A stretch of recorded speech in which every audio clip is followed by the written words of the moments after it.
کتنی بھی کوشش کر لی جائے انسان کو چیز میں ڈھالا نہیں جا سکتا۔ اس کے اندر ایک شعوری مقام ہمیشہ موجود رہتا ہے جو سدھائے جانے کے خلاف بغاوت کرتا رہتا ہے۔ اسے چاہے جتنا دبا دو، جتنا چھپا دو، جتنا اس پر دھند طاری کر دو، وہ مقام شعور رہتا ہے اور خود کو ظاہر کرنے کی کوششیں کرتا رہتا ہے۔ آج کے انسان میں جو بھی اضطراب ہے وہ ہے کیا؟ وہ یہی تو ہے کہ اس کے اندر کوئی اور وہ ہے جو اپنا اظہار کرنا چاہتا ہے، مگر انا اور دماغ کو کسی اور طرح ہونے، کسی اور طرح سے اظہار کی تربیت ملی ہوتی ہے۔ یہی شعور اور انا کی جنگ ہے کہ جو انسان کو ہمیشہ مضطرب رکھتی ہے۔ کبھی آپ نے غور کیا ہے کہ ہمارے سارے تعلق، سارے رشتے ایک وقت تک بہت شاندار رہتے ہیں، لیکن پھر جلد ہی وہ بوجھ بن جاتے ہیں۔ کیوں؟ کیونکہ ہم انسانوں سے مشینوں جیسے رویے کی توقع رکھتے ہیں۔ مشین ہمیشہ ایک ہی رویہ دکھا سکتی ہے، لیکن انسان ہمیشہ ایک ہی طریقے سے بیہیو کرے گا، یہ ممکن نہیں ہے۔ ہاں، انسان صوفی ہو جائے، انلائٹن ہو، روحانی طور پر بیدار ہو جائے، کائنات میں موجود وننس کو دیکھ لے، مینیفیسٹیشن اور انا کے سراب کو سمجھ جائے، تو اس کا رویہ پھر ایک سا ہو سکتا ہے۔ کیوں اس کا ایک رویہ ہو سکتا ہے؟ اس کی وجہ یہ ہے کہ وہ ہر چیز کے ساتھ تعلق کو محسوس کرتا ہے اور ہر چیز سے لا تعلق بھی ہوتا ہے۔ اس بات کو سمجھیے، آپ کے رشتے، ناطے، دوستیاں، دشمنیاں آپ کے دماغ کے، آپ کی انا کے تراشے ہوتے ہیں۔ آپ کے کانشیسنس کا اس سے کوئی تعلق نہیں ہوتا۔ کانشیسنس، شعور تو بس ایک اویئرنس ہے، ایک نوئنگ ہے، ایک سب کچھ دیکھ رہا non physical, naan local phenomena ہے جسے شعور کہتے ہیں۔ وہ صرف دیکھ رہا ہے، ایک حضوری، ایک مشاہدہ کار۔ تو صوفی کا رویہ تو ہر وقت ایک ہو سکتا ہے، مگر عام انسان جسے انا چلاتی ہے وہ کسی بھی رشتے اور کسی بھی تعلق کو بہت جلد بوجھ میں بدل دیتا ہے، کیونکہ وہ ہر انسان سے ہمیشہ ایک ہی جیسے رویے کی توقع رکھتا ہے۔ ایک بات یاد رکھیے، بہت بھی کوشش کر لو، ساری بھی کوششیں کر لو، تو بھی انسان ایسی چیز میں نہیں ڈھل سکتا جس کی تم پیش گوئی کر سکو۔ انسان پریڈکٹیبل نہیں ہو سکتا، بلکہ اکثر تو الٹا ہوتا ہے۔ دیکھتے ہو جن بچوں کو کچھ خاص طرح سے بنانے کے لیے ان پر بہت زیادہ سختی کی جاتی ہے، وہی بچے باغی بن جاتے ہیں۔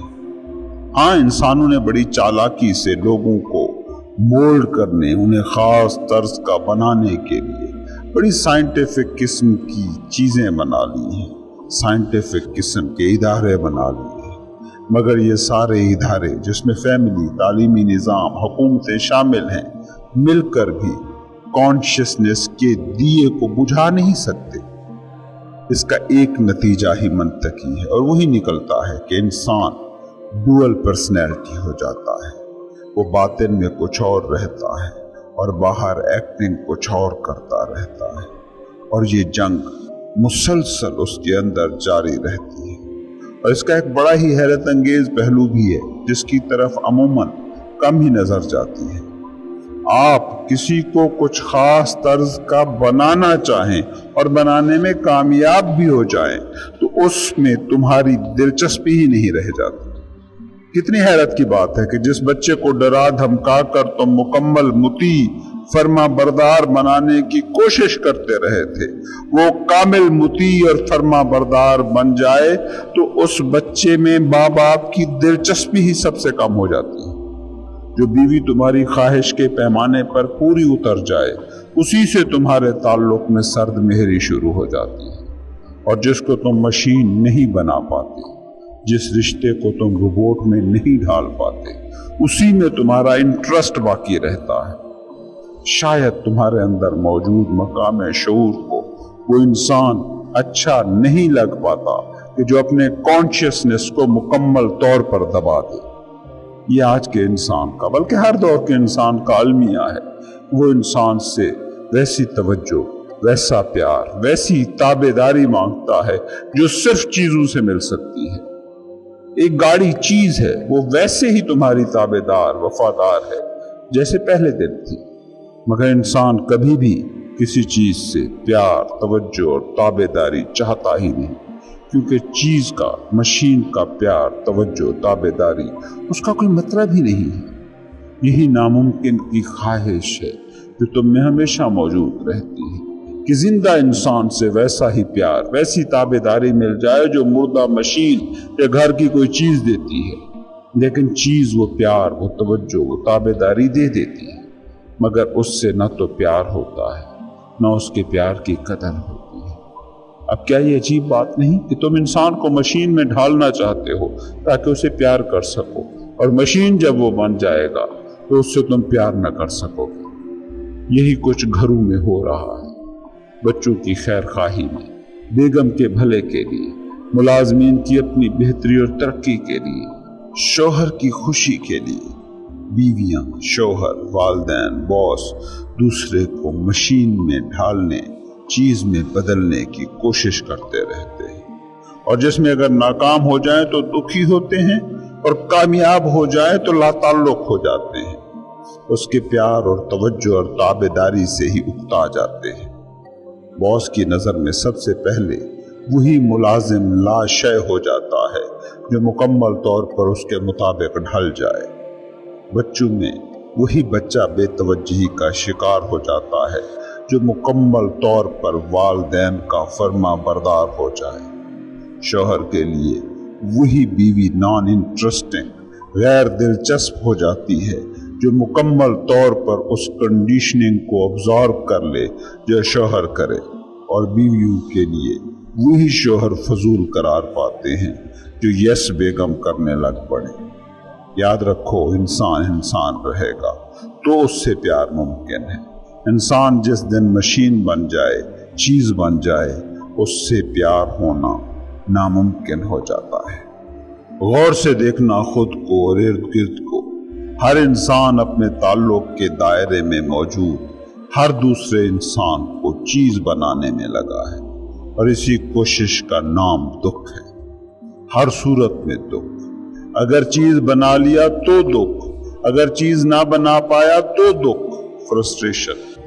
انسان کی زندگی کا ڈھنگ ہے فرسٹریشن، انسان کے ہونے کا طریقہ ہے دکھ، اور اس کی وجہ ہے انا ایسے ہی خود کو زندہ رکھتی ہے۔ ایک بچہ باغی ہے، انا کہتی ہے اس کو مطیع بنانا تمہاری ذمہ داری ہے، اس کو سوشل بنانا تمہارا کام ہے، اور اگر وہ بچہ سدھایا نہ جا سکے تو دکھ، اور سدھ جائے تو پھر بھی دکھ، کیونکہ پھر اس سے لا تعلق ہی پیدا ہو جاتی ہے۔ تم جس کو گھر کہتے ہو، سماج کہتے ہو، اس کو غور سے دیکھنا، انسانوں کے درمیان موجود نامیاتی تعلق کی جگہ کم ہے، اور ایک دوسرے کو چیزیں بنانے کی کوشش کا نام زیادہ۔ گھر بچے کو ایک طرح سے بنانا چاہتا ہے، وہی بچے بڑے ہو کر والدین کو ایک طرح سے بنانا چاہتے ہیں۔ یہ آخر کھیل کیا ہے؟ اس سارے کھیل کی بنیاد میں، گہرائی میں اگر جھانکو تو ایک ہی چیز ملے گی، نیمنگ، نام دینے کا عمل۔ یاد رکھو، جب تم کسی کو نام دے دیتے ہو پھر وہ مسٹری نہیں رہتا، پھر وہ زندہ شخصیت کم اور چیز زیادہ رہ جاتا ہے۔ اصل میں نام دینا ہمارے اندر موجود اس کیوریس نیچر کو مار دیتا ہے جو مسٹری کو پسند کرتی ہے، اور یہی فرق ہے مذہب اور سائنس کا۔ سائنس کسی پارٹیکل کی کھوج میں ہوتی ہے تب تک اسے انٹرسٹ رہتا ہے، لیکن جو ہی وہ پارٹیکل کھوج لیا جاتا ہے، اسے نام دے لیتی ہے، تو سائنس کی اس میں کیوریاسٹی، تجسس مٹ جاتا ہے۔ اس لیے سائنس کی بات غور سے سنو تو وہ یہ کہہ رہی ہے کہ مسٹری ہے ہی نہیں، بس دو چیزیں ہیں، ایک جو جان لی گئی ہیں اور دوسری جسے ہم جلد جان لیں گے۔ وہ مسٹری کے اسرار کے پہلو کو تسلیم کرنے پر تیار ہی نہیں، اس لیے شاید سائنس کو خشک مضمون کہا جاتا ہے۔